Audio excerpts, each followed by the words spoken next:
A'udzu billahi minasyaitonir rajim. Bismillahirrahmanirrahim. Assalamualaikum warahmatullahi wabarakatuh. Kali ini Mang Sukir akan menceritakan sebuah kisah yang berjudul Rahasia Cantik Kakak Iparku. Cerita ini ditulis oleh Lavela. Dan bagi teman-teman yang ingin membacanya secara langsung, bisa langsung kunjungi link yang saya sudah siapkan ada di deskripsi. Oke, sebelum Mang Sukir lanjut menceritakan kisah ini, Mang Sukir mohon dukungan dari teman-teman untuk subscribe channel ini dan nyalakan notifikasinya agar tidak ketinggalan dengan cerita-cerita Mang Sukir. Dan tak perlu berlama-lama, langsung saja kita ke ceritanya. Selamat mendengarkan. Cantik kan sayang, Mbak Rahayu. Dia istrinya Mas Banyu, kakak pertamaku. Aku mengulum senyum, berjabat tangan dengannya. Ini adalah hari pertama aku main ke rumah calon suamiku, Mas Danur Dara. Calonmu juga cantik loh Danur. Iya kan dek? Tanyanya bersamaan mempersilahkan duduk. Aku dan Mas Danur duduk bersebelahan dan Mbak Rahayu di depan kami. Namanya juga cewek Mbak. Imbuhku lalu memperkenalkan namaku. Mas Danur terkekeh. Bukan cewek lagi mbakku satu ini, tapi bidadari. Udah putih, rambutnya indah panjang, bodinya impian banget. Gak gendut gak kurus, idaman banget udah kayak Jisoo Blackpink. Pokoknya mirip idola deh. Hah? Tunggu, gak salah Mas Danur muji kakak iparnya sampai segitunya. Bukannya maksud body shaming atau apa, namun ucapannya terkesan berlebihan. Aku tahu Mbak Rahayu cantik. Cantik kok meski kulitnya hitam, rambutnya sedikit mengembang dan badannya kurus kering. Toh cantik tak harus putih kan.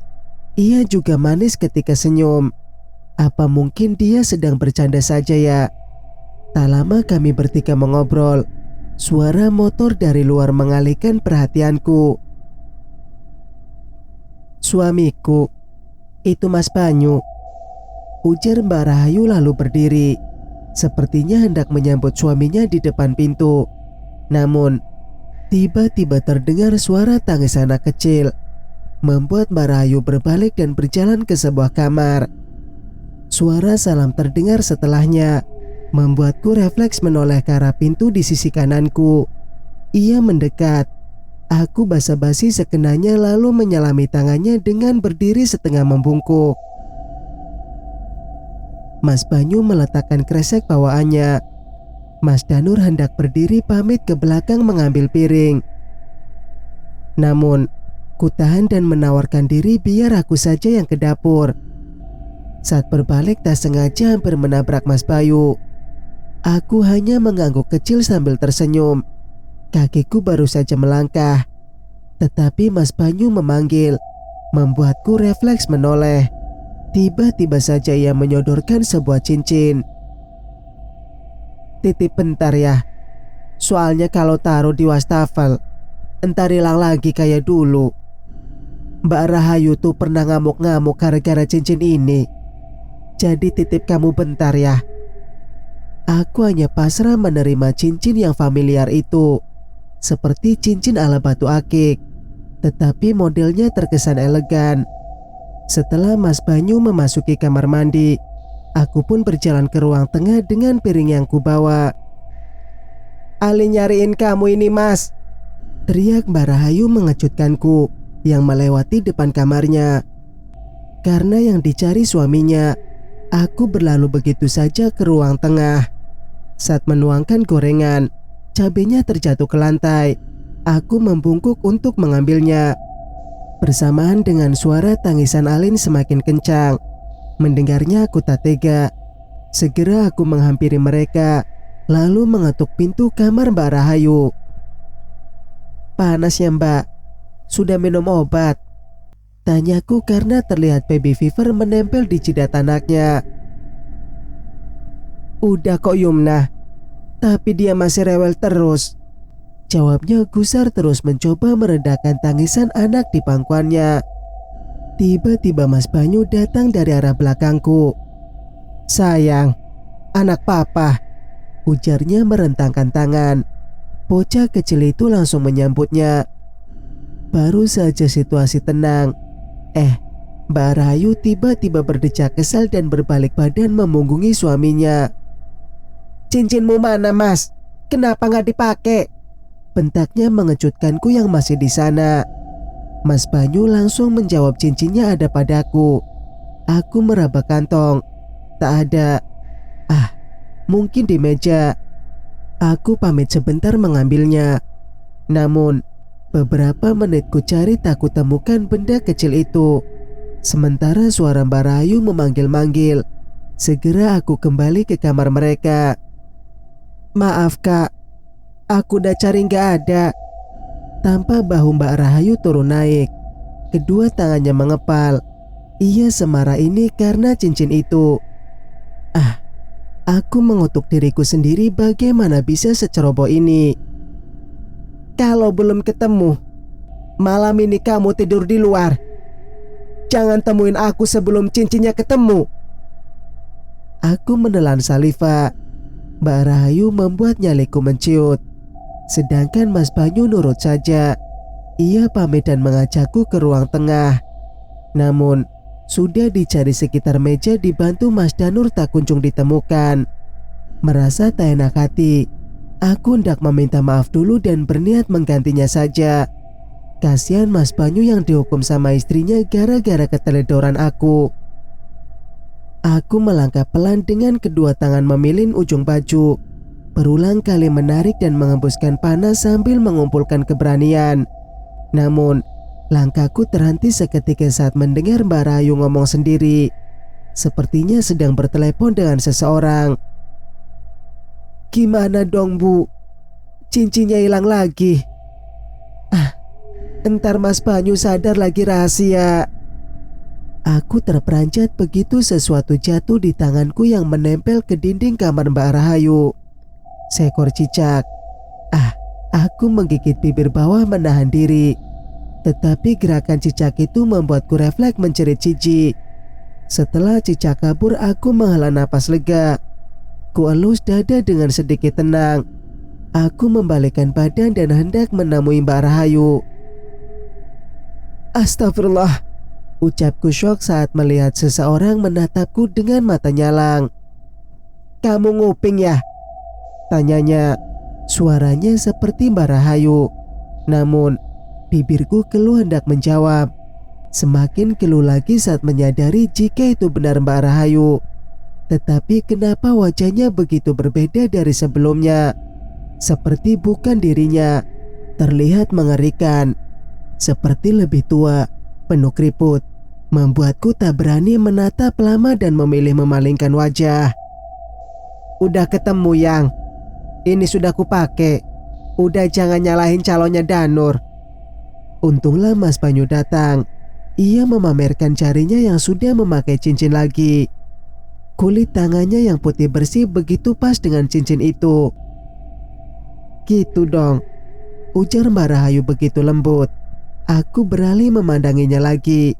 Dan wajahnya sudah seperti semula. Mas Banyu melewatiku untuk masuk ke kamarnya. Ia tinggi sekali, bahkan lebih tinggi dari Mas Danur. Mungkin 170-an, sedangkan aku hanya 150 cm saja. Sudah tinggi, badannya tegap dan kulitnya putih. Sayangnya saat ku perhatikan wajah Alin, tak mirip sama sekali dengan ayahnya. "Yumna," panggil Mbak Rahayu. Aku mengangguk tanpa bersuara. Melihatnya lagi jadi teringat wajahnya yang berbeda. Tadi, aku seperti melihat sosok yang lebih tua. Entahlah, apa aku berimajinasi atau yang kulihat tadi benar adanya. Namun, kenapa bisa berubah secepat itu? Pasti aku hanya halu. Aku pamit dari keduanya, membiarkan sepasang suami istri itu menimang anak mereka. Aku kembali menemani Mas Danur di ruang tengah. Ia menyambutku dengan senyum sumringah. Baru saja duduk, tangannya ingin mencubit pipiku, tetapi langsung kutepis. "Belum halal," rajuku sambil membenarkan lipatan pinggir pasmina abu yang menutupi kepalaku. Lalu berdiri sejenak membenarkan rok plisket hitam yang kukenakan dan kembali duduk. "Hehe, iya, maaf." Mas Danur menggeser posisinya yang sempat mepet denganku. Sudah 1 jam aku bertandang di rumah calon suamiku ini atas ajakannya. Pria yang ku kenal dari sosial media dan langsung menyatakan perasaannya untuk serius. Tak lama mengenal, baru seminggu ia sudah berani memintaku pada ibu dan kini mengajakku hendak berkenalan dengan keluarganya. Namun, untuk bertemu ibu dan bapaknya aku harus menunggu. Kata Mas Danur, kedua orang tuanya akan pulang setelah asar karena sedang masa panen dan sibuk di sawah. Benar saja, azan asar berkumandang. Terdengar suara dari arah belakang rumah. "Siapa ini? Cantiknya," ujar seorang wanita berambut seleher. Ia melepas caping di kepala. Aku berdiri lalu hendak menyalami tangannya, namun tak boleh. "Jangan, tangan ibu kotor. Sudah lama menunggu ya? Sudah makan belum? Kok nggak dibuatin es apa gitu si Danur? Apa beliin lauk buat makan bareng?" "Maaf ya, lauknya habis buat jamu pekerja yang ikut bantu panenan."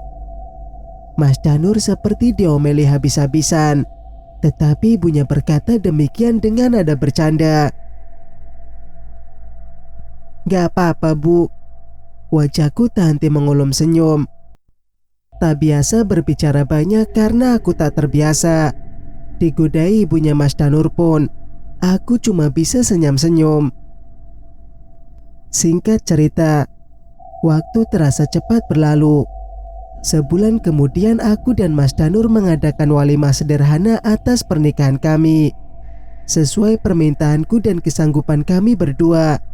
Namun, aku tetap meminta dekor pelaminan meski tak mewah dan wajahku diriasi. Di hari ini juga banyak wajah baru, sebab hanya sekali aku berkunjung, yakni sebulan yang lalu. Selebihnya hanya video call dengan Mas Danur, dan paling sering dengan Ibu Ajeng, kini mertuaku. Bukan tanpa sebab, itu karena aku sibuk kerja dan jarak ke kampung Mas Danur yang jauh. Acara di rumah mertua ini pun hanya didatangi keluarga inti dan warga kampung sini. Tak banyak warganya.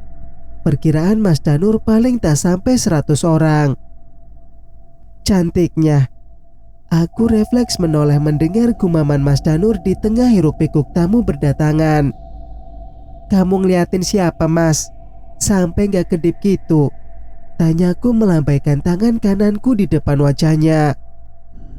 "Itu Mbak Rahayu, baru keluar dari bagian masak-masak tetap cantik," jawabnya menoleh ke arahku. Mataku melebar pertanda kesal. Bisa-bisanya ia memuji wanita lain cantik di depan istrinya, meskipun sekarang wanita itu adalah kakak iparku sendiri. Tetap saja aku tak suka. "Cantik," katanya. Aku mencari sosok yang dipuji cantik itu. Hanya dengan sekali pandang saja terlihat biasa kok, sebab Mbak Rahayu pun tak dandan. Baru saja aku batin tentangnya, Mbak Rahayu berjalan ke arah kami di kursi pelaminan. Ia meminta kami berdua berdiri untuk diajak foto dengan keluarga kecilnya. "Masya Allah, cantiknya Rahayu ngalahin pengantin hari ini," celetuk seseorang yang tak ku kenal siapa. Namun, ia datang sebagai tamu, pastinya adalah kerabat dekat Danur. Tak berhenti satu orang itu saja. Bahkan pujian cantiknya Mbak Rahayu keluar dari bibirnya Kang Motret yang kusewa. Begitupun dengan para tamu. Saat bersalaman denganku dan Mas Danur, malah jadi ajang puja-puji akan kecantikan Mbak Rahayu. "Ah, jangan gitu. Nanti saya dikira mau nyaingin pengantinnya lagi." ujar Mbak Rahayu melirikku. Pas sekali saat aku juga meliriknya. Apa mereka tidak berlebihan sampai mengeluh-ngeluhkan kecantikan kakak iparku itu? Padahal aku dandan sampai 2 jam, memakai sigir di atas hijabku dan gaun putih yang begitu cantik. Sedangkan Mbak Rahayu, wajahnya polosan dengan raut tergerai begitu saja. Pakaiannya pun hanya tunik hitam selutut. Apa benar aku kalah saing? Cepat ku tepis pikiran tak penting di hari sakral ini. Jangan sampai aku iri pada ipar sendiri. Mbak Rahayu memilih berdiri di sampingku. Kamu jangan kesal ya dengar pujian mereka tentang kecantikanku, bisiknya. Tunggu, apa Mbak Rahayu tahu isi pikiranku ya? Ia mengedipkan matanya saat kami saling bersitatap. Bahkan ia tersenyum. Tetapi bukannya senang, aku malah merasakan hawa berbeda. Entahlah ini apa. Kamu mau tahu rahasia cantikku nggak? Tanya Mbak Rahayu tiba-tiba. Dek, suara bisikan itu seolah menyetrum telingaku. Pandanganku beralih perlahan ke arahnya. Jeritku refleks mendorong tubuhnya saat melihat wajah Mbak Rahayu tiba-tiba penuh darah. Semua orang menolong Mbak Rahayu yang hendak jatuh. Ya, dia belum jatuh kok, hanya mundur beberapa langkah. Namun, orang-orang di sini langsung sigap menangkap tubuhnya. Perhatian mereka sama seperti suaminya, Mas Banyu. Kamu kenapa sih, Yang? Kok dorong Mbak Rahayu gitu? Kalau jatuh gimana? Tanya Mas Danur menarik tangan kananku agar aku menoleh ke arahnya. Aku tak menjawab sebab di bayanganku masih terisi dengan wajah penuh darah. Entah dari mana darah itu datang. Kini ku pandangi lagi wajahnya, tetapi sudah normal tak seperti tadi. Kemarin aku melihat wajahnya nampak lebih tua, tetapi dalam sekejap kembali seperti sedia kala. Ada apa denganku ini? Mungkin aku kelelahan makanya berimajinasi. Aku terduduk menatap lurus ke depan. Lalu pandanganku melihat ke seluruh tamu. Ada yang berbisik melihat ke arah Mbak Rahayu. Ada yang makan tetapi pandangannya ke Mbak Rahayu. Ada yang jalan jadi tersandung karena matanya celalatan memandangi kakak iparku itu. Kenapa sepertinya hanya aku yang normal di sini? Maksudku yang memandangi Mbak Rahayu biasa-biasa saja. Bahkan suamiku sendiri juga celingukan. Sepertinya ingin tahu kondisi Mbak Rahayu. Aneh, padahal gak jatuh juga. Aku ingin meminta maaf tetapi ia masih dikerubungi para tamu. Usai berfoto, bersalam-salaman, kini para tamu mulai berkurang hingga keadaan sepi. Aku mengajak Mas Danur untuk istirahat. Mengurus semua hal hanya berdua sungguh melelahkan. Kamu duluan aja, Yang. Aku mau ngecek keadaan Mbak Rahayu, ujarnya berdiri dan hendak berjalan. Tunggu. Aku menarik tangannya. Ia menoleh. Aku ikut. Lagian mau minta maaf soal tadi. Mas Danur diam. Apa dia tak mau aku ikut dengannya? Apa dia hanya mau bertemu berdua saja? Ya udah ayo. Ia mengangguk. Pagi mikir lama jadi curiga. Kami berdua berjalan ke kamar kedua, yang mana itu kamar Mbak Rahayu. Pintunya terbuka lebar, tetapi keadaan di dalam terlihat sepi. Gak ada di kamar kayaknya, Mas. Aku celingukan, tetapi tak melangkah masuk. Namun, Mas Danur malah nyelonong begitu saja. Mas, main masuk aja. Gak sopan. Sungutku melambaikan tangan untuk keluar. Halah, udah biasa. Bukannya keluar, dia malah menyibak selimut. Kirain Mbak Rahayu, ternyata guling. Aku mengernyitkan dahi. Mas Danur sedekat itu dengan kakak iparnya, sampai berani menyibakkan selimut. Gimana kalau Mbak Rahayu lagi pakai pakaian seksi? Gimana kalau bajunya pendek? Aku jadi kesal sendiri dengan pikiran itu.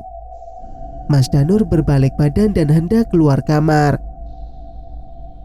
Kok natapnya gitu amat? Ternyata tanpa rasa bersalah, aku berbalik badan tanpa menjawab. Tetapi Mas Danur terus bertanya dengan mengekor. Baru saja hendak memasuki kamar, nama Mas Danur dipanggil. Aku menghentikan langkah dan melihat dari arah dapur Mbak Rahayu mendekat. Nih, HP-mu tadi. Oh iya, sekarang kontak WA-mu berkurang banyak ya. Kamu ya Yumna yang buat dia tobat? Tanya Mbak Rahayu sambil menyodorkan ponsel Mas Danur. Baru saja ponsel Mas Danur ia pegang. Teriakan Alin mengejutkanku. Anak 3 tahun itu berusaha merebut ponsel dari tangan Mas Danur. Dengan mudah ponsel itu dilepaskan dan berpindah tangan. Sini Bu bukain, kan HP-nya kekunci. Ujar Mbak Rahayu jongkok menyamai anaknya. Kulihat tangannya menggambar pola di layar ponsel itu. Tunggu, ia tahu sandi pola Mas Danur. Udah, aku mau main game ya Om. Alin berlalu begitu saja. Maaf ya Danur, nanti. Mas Danur menggeleng dan bilang tak masalah.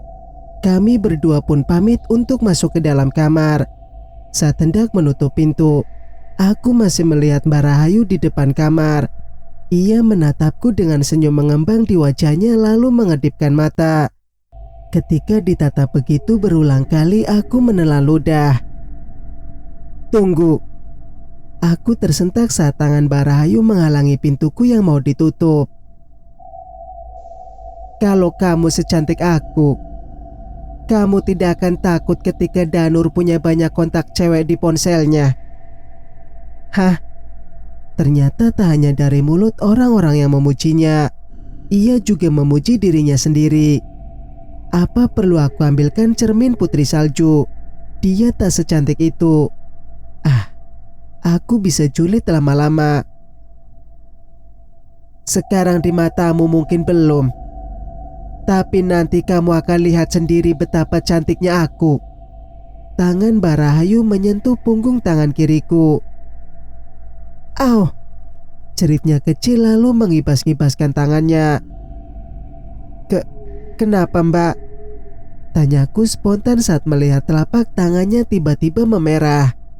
Bukannya menjawab, justru tatapannya menyalang.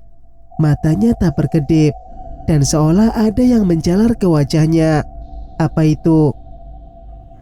Gak apa-apa, jangan tatap Mbak begitu. Mbak Rahayu langsung memalingkan wajahnya. Bibirku bergerak ingin bicara, tetapi telapak tangannya yang mengarah ke aku seolah memintanya untuk diam. Tanpa pamit Mbak Rahayu langsung berlalu ke kamarnya. Pintunya pun ia tutup dengan keras, hingga membuat jantungku hampir saja copot. Bikin kaget aja mbakmu itu Mas, ucapku menutup pintu, lalu berbalik badan dan berjalan ke arahnya yang sedang melepas jas. Mas Danur menoleh sejenak. Emang suka begitu? Jawabnya seolah sudah terbiasa. Setelah hanya memakai kaos putih, Mas Danur menatapku dengan mata nakal. Aku yang baru melepaskan jarum pentul yang banyak di kepala menggeleng kecil. Ya udah, nanti malam, ujarnya mengedipkan mata sebelah lalu menjatuhkan tubuhnya ke ranjang. Setelah semua peniti di kepala lepas, singar pun terlepas. Aku mencopot dalaman hijab hingga tak memakai penutup kepala apapun. Kan aku lagi itu Mas, apa namanya? Ucapanku terhenti dikejutkan ketukan pintu kamar. Mas Danur yang sudah terkantuk-kantuk langsung turun dari ranjang dan hendak membuka pintu. Mas, aku lagi ganti baju gerutuku kesal menutupi dada.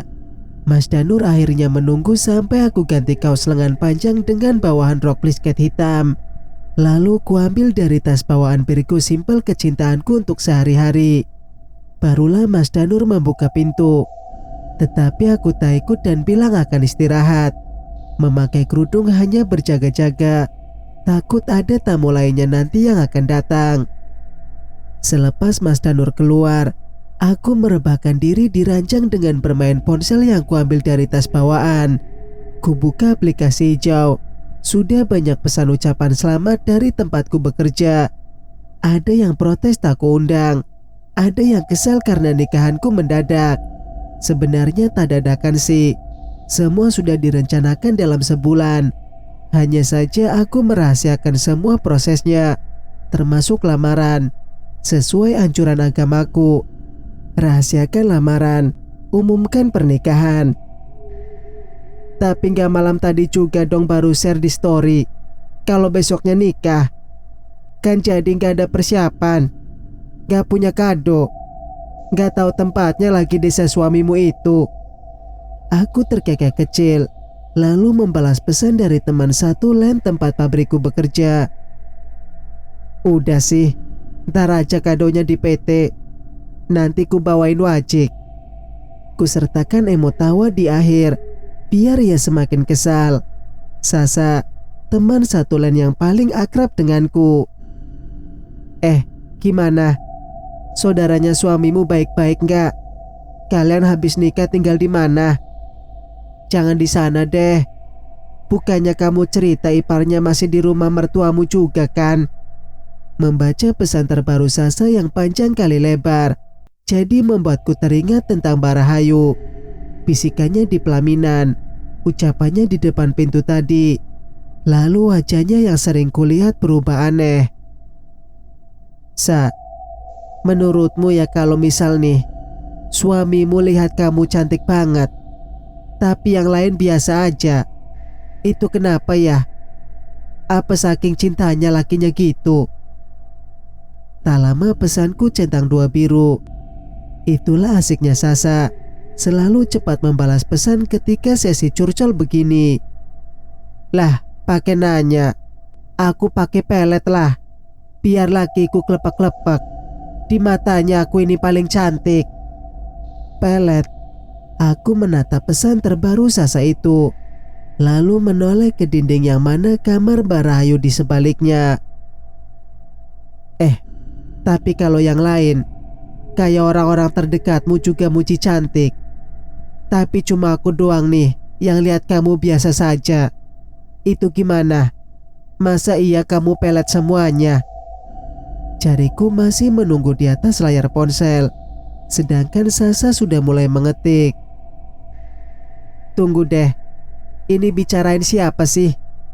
Aku menghela napas. Ditanya pendapat malah tanya balik. Masa aku ceritakan secara gamblang kejadian tentang Barahayu?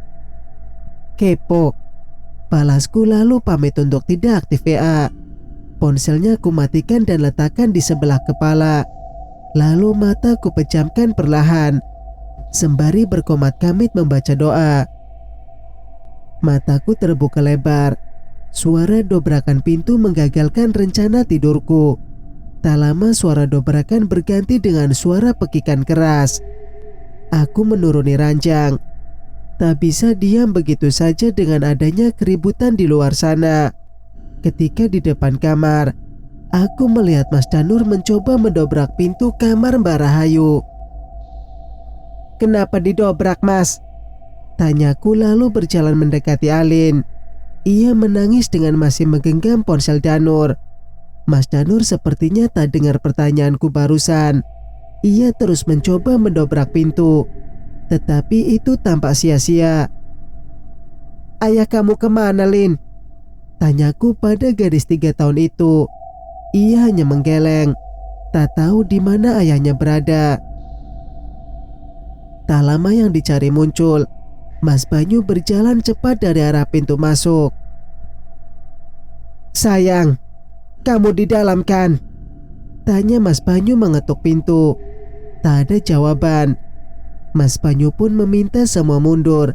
Ia bersiap hendak mendobrak pintu itu. Ia berlari ke arah pintu dengan badan dicondongkan. Namun, belum sampai tubuh Mas Banyu, pintu kamar itu terbuka sendiri. Dan anehnya tak ada Mbak Rahayu yang membukakan pintu. Dengan rasa penasaran, aku perlahan melangkah ingin melihat keadaan di dalam. "Tetap di sana, Yumnah," tita Mas Banyu yang sudah duduk bersebelahan Mbak Rahayu. Aku mengangguk kecil lalu hendak mundur. Tiba-tiba Alen malah mendorongku hingga terjatuh ke lantai kamar. Baru saja Mas Danur mau membantuku, ibu mertuaku pun sigap. "Rahayu, kamu kenapa?" Aku berdiri dan melihat Mbak Rahayu kejang-kejang. "Jangan menatapku, Yumnah. Keluarlah!" Pekik Mbak Rahayu mengarahkan telunjuknya padaku.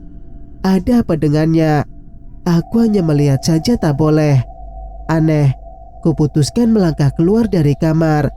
Baru saja selangkah, sudah terdengar ucapan syukur dari bibir Mas Banyu.